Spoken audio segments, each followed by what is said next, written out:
মাহফিল শেষ, মুনাজাত করলাম, মুনাজাত শেষে আমি স্টেজ থেকে নেমে চলে যাব, শ্রোতারাও সবাই যার যার মতো প্যান্ডেল থেকে বের হয়ে যাচ্ছে। হঠাৎ করে কয়েকজন যুবক আসিয়া আমাকে বললেন, হুজুর একটু অপেক্ষা করেন। বলে কি? ও হুজুর একটা দুঃসংবাদ আছে। বলে কি এমন দুঃসংবাদ? আপনার বয়ানের ভিতর দিয়া একটা মানুষ দুনিয়ায় নাই, ইন্তেকাল করেছে। ভাইরা আমার, মাহফিলের ভিতরে আমি দেখেছি কত মানুষের প্রাণ শেষ, কত মানুষের হায়াত শেষ হয়ে গেল রে বাবা। না জানি কার হায়াত কোথায় শেষ বলা যায় না। মরণের ডাক কোন দিন জানি চলে আসে জানা নাই। ভাইরা আমার, জীবনে কত গাড়িতে উঠলাম, কত রকম যানবাহনে জীবনে চললাম, আকাশ পথে গেলাম, নৌ পথে গেলাম। ভাইরা ও যুবক বন্ধুরা, রেল পথেও গেলাম। দুনিয়ার জীবনে কত রঙের কত সুন্দর সুন্দর যানবাহনে বা গাড়িতে উঠলাম। ভাইরা এমন একটা গাড়ি আজও বাকি রয়ে গেল, যেই গাড়ির মধ্যে আপনি আমি জিন্দেগিতে একবারও উঠিয়া ট্রাই করে দেখলাম না কেমন লাগে। ভাইরা আমার, এমন এক ঘর, দুনিয়ার ঘরে এত সুন্দর সাজ সজ্জায় সজ্জিত করিয়া, এত সুন্দর দামি বিছানা দামি খাটের মধ্যে আমরা আরামায়েশ করে করে ঘুমাই, কিন্তু এমন একটা ঘরে ঘুমানো লাগবে যেই ঘরে ঘুমানোর কথা আমরা চিন্তাও করি না, ভুলিয়া যায়। ও যুবক ভাইরা, এই জন্য বলি দুনিয়ার শেষ গাড়ির নাম হলো মসজিদের খাটিয়া, আর শেষ বাড়ির নাম হলো কবর। কবর কবর, ওই কবরে একা একা পড়িয়া থাকা লাগবে। দুনিয়ায় এত বন্ধু, দুনিয়ায় এত বান্ধব, দুনিয়ায় এত মা বাবা, এত আপন, ওই কবরে কেউ আপনার সাথে আমার সাথে একটা রাত কেন, একটা মিনিটের জন্য কেউ থাকবে না। একা একা কবরে পড়িয়া থাকা লাগবে রে মুসলমান ভাইরা। ওই কবরে তোমার আমার আপন বলতে দুনিয়ার কেউ থাকবে না। ওই কবরে একা একা পড়িয়া থাকা লাগবে। শেষ গোসল দিয়া তোমারে আমারে খাটিয়ায় উঠাইয়া, বড়ই পাতার গরম জলে গোসল দিয়া, আতর গোলাপ সুরমা চন্দন লাগায়া লাগায়া এমন এক মাঠের মধ্যে নেওয়া হবে। ওই মাঠে জানা যায় অসংখ্য মানুষ শরীক হয়ে যাবে। জানা যায় যাইয়া মানুষ জানাজা দিয়া দিয়া কবরের পাশে নিয়া ওই 3.5 হাত ঘরের ভিতরে শোয়া দিবে। উপরে ভাষার চাটায় দিয়া মাটি দিয়া দিয়া এমন ভাবে কবরটারে ডাকিয়া ফেলবে, কবরটা অন্ধকার হয়ে যাবে, কবর অন্ধকার হয়ে যাবে। ভাইরা আমার, বেশি বেশি করে মৃত্যুর কথা স্মরণ করেন, হাসাহাসি কম করবেন, বেশি করে পারলে কান্না করবেন, কারণ কান্নাওয়ালা ব্যক্তিদেরকে আমার আল্লাহ বড় পছন্দ করে। চোখের পানিওয়ালা বান্দা বান্দিকে আমার আল্লাহ বড় পছন্দ করে। আল্লাহ বলে, যারা চোখের পানি ছেড়ে ছেড়ে আমি আল্লাহর দরবারে তওবা করে, পাহাড় সম পরিমাণ গুনাহ নিয়েও যদি কোনো বান্দা আমি আল্লাহকে না ভুলিয়া রাত গভীরে 1 জাররা চোখের পানি ছেড়ে দিল, আমি আল্লাহ ওই বান্দা বান্দি তওবা করে যখন চোখের পানিটা ছেড়ে দেয়, আমি আল্লাহ আমার ওই বান্দা বান্দিটারে আর খালি ফিরাইয়া দিতে পারি না। এই আমার বকরি হাওরের মুসলমান ভাইরা, ও আমার আজকের যুবক ভাইরা, এই জন্য বলি কবরের কথা স্মরণ করেন, মরণের কথা স্মরণ করেন, নামাজ ছাড়িয়েন না, বেপরদায় চলিয়েন না, উলামায়ে কেরামের সাথে খারাপ আচরণ করিয়েন না, উলামায়ে কেরাম মসজিদের ইমাম খতিবকে ধমক দিয়া কথা বলিয়েন না, কারণ উলামায়ে কেরামরাই পারে একমাত্র তোমাকে বাঁচাইয়া নবীর পথে আল্লাহর জান্নাত পর্যন্ত পৌঁছায়া দিতে। ভাইরা আমার, কত সুন্দর কোরআনের বাগান এখানে। এমন মা বাবা আছেন একটা সন্তানকে কোরআনওয়ালা বানাইতে পারলেন না, এমন মা বাবা আছেন একটা সন্তানকে আলেম বানাইতে পারলেন না। আরে কি লাভ হবে দুনিয়ার জিন্দেগি করে গেলে, কবরে যাওয়ার পরে যদি আপনার আমার জন্য হাত বাড়ায় দোয়া কেউ না করে, কি লাভ হবে? মরার পরে মসজিদের ইমাম খতিব আলেম ভাড়া করে নিয়ে জানাজা পড়াইয়া পারলে একটা সন্তান, 4টা 5টা সন্তানের মধ্যে একটা সন্তানকে পারলে কোরআনওয়ালা বানান, মাদ্রাসায় পড়ান। মদিনাতুল উলুম মুহাম্মাদিয়া কওমি মাদ্রাসায় পারলে একটা সন্তানকে ভর্তি করায়া পারলে অন্তত হাফেজুল কোরআন বানায় মরেন, আপনার মৃত্যুটা সার্থক হয়ে যাবে, জিন্দেগিটা সার্থক হয়ে যাবে। আজকে এই মাদ্রাসার ছাত্ররা পাগড়ি পাইলো, হ্যাফজ কমপ্লিট করলো, দুনিয়ার যত পড়া তুমি পড়ো না কেন তাকায় দেখো, একটু খেয়াল করিয়া দেখো, অন্তরে যদি কোরআন থাকে, সিনায় যদি কোরআন থাকে, দুনিয়ার সব এলেম বরবাদ হয়ে যাওয়ার সম্ভাবনা আছে, কিন্তু আল্লাহর কালাম কোরআন বরবাদ হওয়ার কোনো সম্ভাবনা বা চান্স নাই। এই জন্য ভাইয়েরা,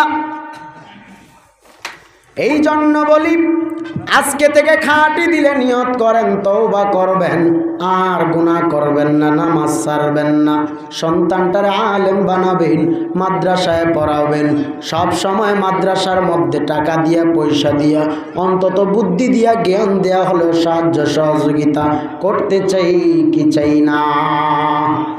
হ্যাঁ, আল্লাহ কবুল করুন, আমিন। খাঁটি তওবার যদি নিয়ত থাকে দুটো হাত আল্লাহকে একটু দেখা দেন।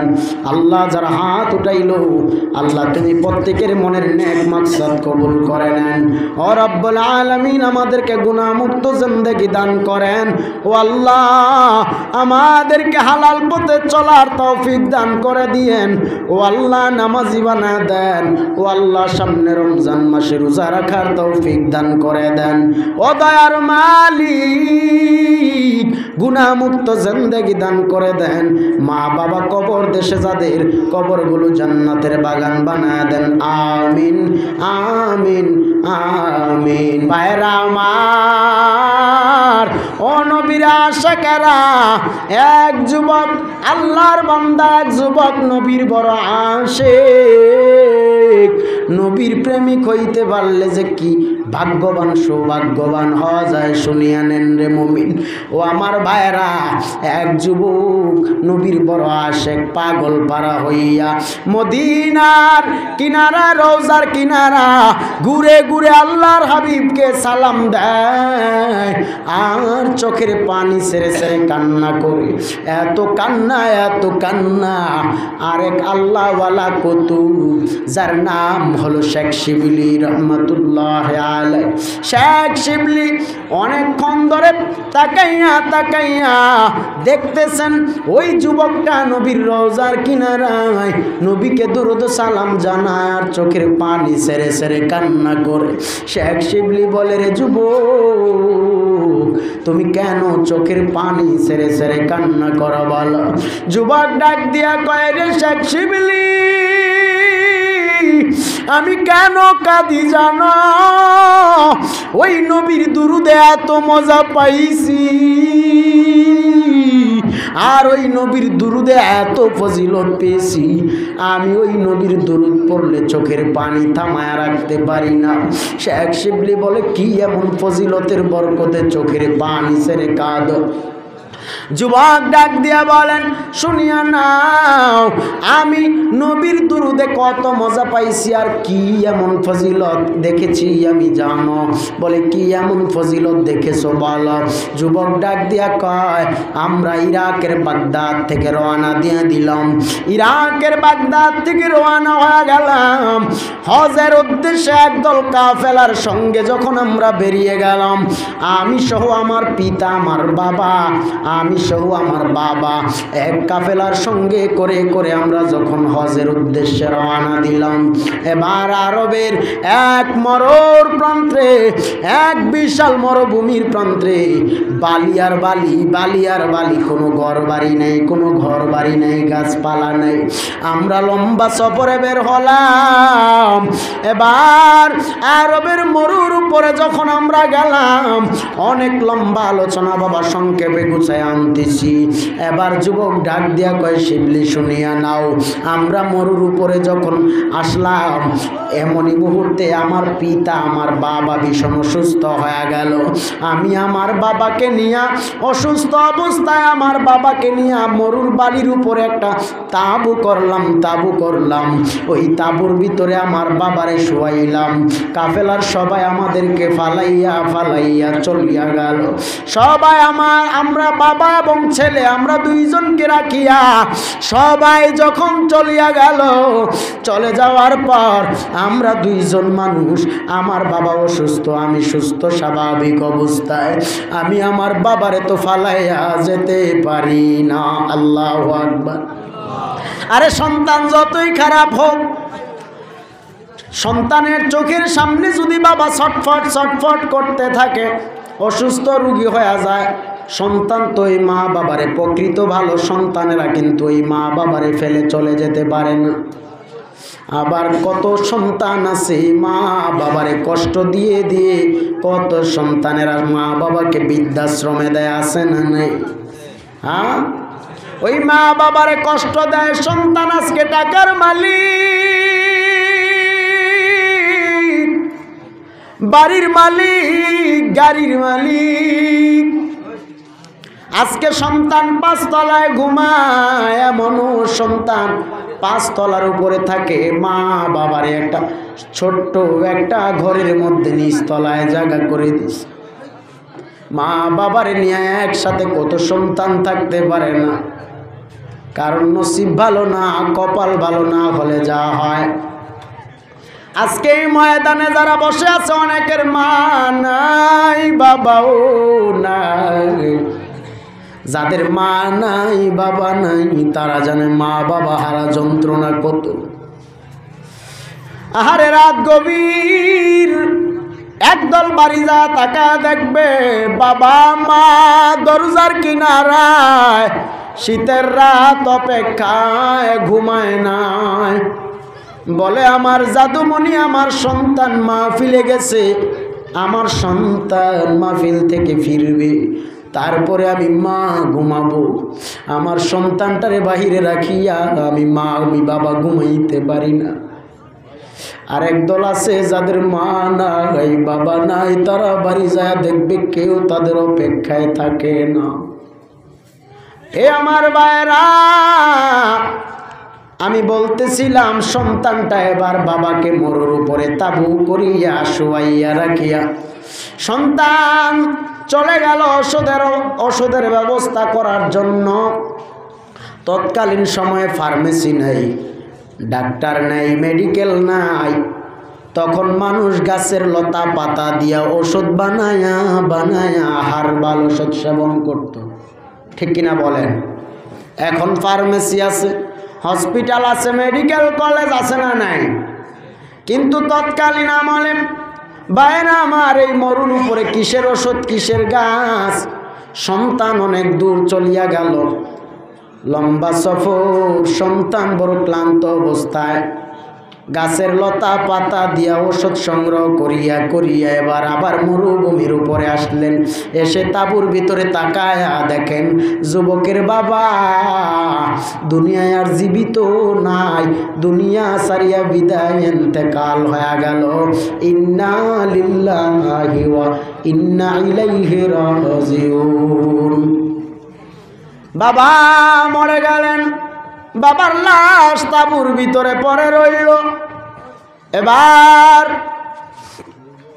সন্তান বাবার চেহারার দিকে ভালো করে যখন তাকাইল, তাকানোর পরে দেখতেছেন বাবার সুন্দর চেহারাটা মরার পরে কালো হয়ে গেল, কুৎসিত হয়ে গেল, বিশ্রী হয়ে গেল। সন্তান বাবার চেহারার দিকে তাকানোর পরে সন্তান নিজেই ভয় পায়া গেছে। আরে আমার বাবা তো মরার আগে এমন ছিল না, মরার পরে কেমন জানি কুৎসিত কালো চেহারা হয়ে গেল, বিশ্রী চেহারা। কুৎসিত বুঝেন? সুন্দর চেহারাটা কালো হয়ে গেল। জীবিত থাকতে চেহারায় একটা নূর চমকাইতো, মরার পরে ওই নূরটা আর চমকায় না। বলে কি ব্যাপার কি ব্যাপার? সন্তান বাবার চেহারা দেখিয়া ভয় পায়া, ভীষণ ভয় পায়া সন্তান দুনিয়ার জমিনে অজ্ঞান হয়ে গেল। অজ্ঞান হওয়ার পর এবার ওই সন্তান গভীর রজনীতে স্বপ্নে যুগে তাকায়া দেখতেছেন কে এক নূরের মানুষ, এত সুন্দর মানুষ। যুবক বলেন শিবলি শুনিয়া নাও, সেই রাতে আমি দেখেছিলাম একজন নূরের মানুষ আমার বাবার লাশের কিনারায় এসে হাজির। যেই বাবার চেহারা এত কালো, আমি তাকায়া দেখলাম আমার বাবার চেহারার মধ্যে নূরের মানুষটা এসে হাত মোবারক ভুলাইয়া দিছেন। সুবহানাল্লাহ। যখনই আমার বাবার চেহারার মধ্যে হাত বুলাইয়া দিছে, আমি তাকায়া দেখলাম আমার বাবার কালো চেহারাটা সঙ্গে সঙ্গে নূরে নূর নুরানি হয়ে গেল। ও গো মায়ার নবী দেখা দেন নূরের ছবি, রাখিয়েন চরণে আপনার, ধন্য কর মোদের দিদারে গো নবী, ধন্য কর তোমার দিদারে। ও গো মায়ার নবী দেখা দাও নূরের ছবি, রাখিও চরণে তোমার, ধন্য কর তোমার দিদারে। বলো ধন্য কর তোমার দিদারে। বাইরে আমার যুবক এবার ডাক দিয়া বলেন শিবলি শুনিয়া নাও, আমার বাবার কালো চেহারাটা সুন্দর হয়ে গেল তার হাতের স্পর্শে। আমি তখন সঙ্গে সঙ্গে ওই লোকটারে জিজ্ঞাসা করলাম, বলে আপনার পরিচয় কি, আপনার পরিচয়টা দেন। এবার ওই সুন্দর নুরানি স্রোতের মানুষটা ডাক দিয়া বলেন, ও যুবক সন্তান আমার পরিচয় কি তুমি জানো? বলে না না। বলে আমার পরিচয় হলো আমি মদিনার নবী মুহাম্মাদুর রাসূলুল্লাহ সাল্লাল্লাহু তাআলা আলাইহি ওয়াসাল্লাম। সুবহানাল্লাহ। বলে আমি নবী, আমি মদিনার রাহমাতুল লিল আলামিন। ওগো নবী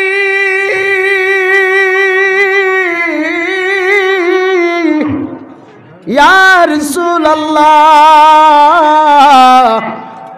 আমার বাবার কি এমন ভালো কর্ম ছিল যেই কর্মের বরকতে আজকে আপনি আমার বাবার লাশের কিনারায় হাজির? নবী বলেন, ও যুবক শুনিয়া নে, তোর বাবা দুনিয়ার জমিনে যত অন্যায় যত অপরাধ করুক না কেন, রাত যত গভীর হয়ে যাইতো, তোর বাবা আমি নবীর সঙ্গে প্রেমের ডরি লাগাইয়া দিত। সুবহানাল্লাহ। তোর বাবা আমি নবীর উপর কন্টিনিউ গভীর রজনীতে ঘুমানোর আগে আমি নবীর উপর প্রতি রাতে 300 বার করে দুরূদ শরীফ আদায় করে করে ঘুমাইতো। সুবহানাল্লাহ। যেই বরকতে আমি নবী আজকে তোর বাবার দুরূদের আওয়াজ পাই নাই, আমি তোর বাবার দুরূদের আওয়াজ না পাওয়ার কারণে তোর বাবা কোথায় কি অবস্থায় আছে আমি নবী দেখার জন্য রুহানি জগতে স্বপ্নে যুগে তোর বাবার লাশের কিনারায় হাজির হয়ে গেলাম।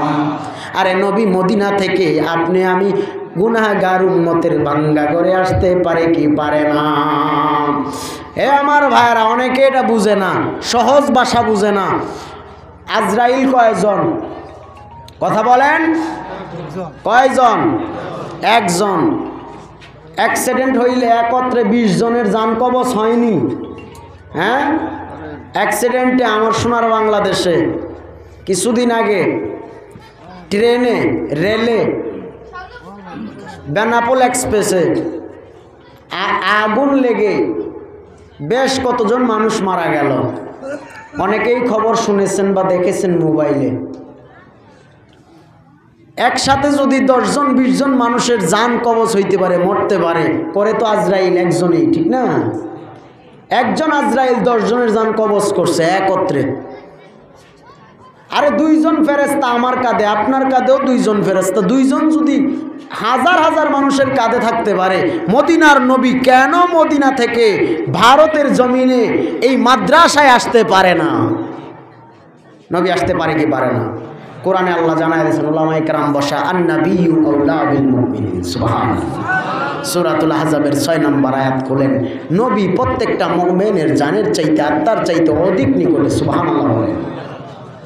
যারে ভালোয় বাসিলে আল্লাহর জান্নাত মিলিবে, যারে ভালোয় বাসলে খোদার জান্নাত মিলিবে। 27 বছর কাটাইলেন নবী আরশে আজিমে, প্রেমের আলাপ করেন গো আল্লাহ নবীজির শনে, প্রেমের আলাপ করেন গো আল্লাহ নবীজির শনে। মারহাবা করুন। যুবক সন্তান ডাক দিয়া বলেন, যেদিন আমার বাবার কুৎসিত কালো চাম্মা আল্লাহুম্মা আমিন রব্বানা যালামনা আনফুসানা ওয়া ইল্লাম তাগফির লানা ওয়া তারহামনা লানাকুনান্না মিনাল খাসিরিন রব্বিরহামহুমা কামা রাব্বায়ানি সগীরা ইয়া আরহামার রাহিমিন ইয়া আরহামার রাহিমিন ইয়া আরহামার রাহিমিন। পরওয়ারদিগারে আলম ও মাওলায়ে কারীম, আমরা কতিপয় গুনাহগার, তুমি রহিম রহমান।